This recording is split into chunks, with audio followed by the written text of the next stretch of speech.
पड़ जा रहा है।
కూసుమంచి మండలం నాయకన్గూడెం దగ్గర ఉర్లకొండ అనే ఊర్లో ఇక్కడ గుట్టపైన శ్రీ పార్వతీ సమేత నాగలింగేశ్వర స్వామి ఆలయం అనేది ఒకటి మన డిసెంబర్ 17 కార్తీక మాసంలో ప్రారంభించడం జరిగింది.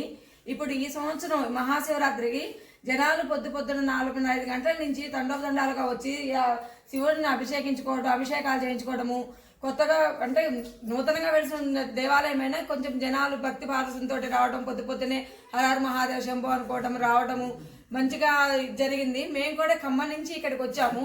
ఇక్కడ పనిచేసే అయ్యగారు మాకు ఖమ్మంలో పరిచయం ఉన్నారు. ఆయన ప్రత్యేకించి ఫోన్ చేసి ఇక్కడ పూజ చేసుకుంటే మంచి జరుగుతుంది, రండి పిల్లగాళ్ళు భవిష్యత్తుకి వివాహాలకు కానీ దేనికైనా మంచిగా ఉంటుంది రమ్మని మాకు ప్రత్యేకించి పిలిచారు. మేము ఖమ్మం నుంచి వచ్చాము. ఇక్కడికి వచ్చి శివుడికి దగ్గరుండి మేము అభిషేకం చేసుకొని ఇవన్నీ చేసుకోవడం మాకు ఎంతో ఆనందంగా కలిగిస్తుంది. హర హర మహాదేవ శంభో శంకర.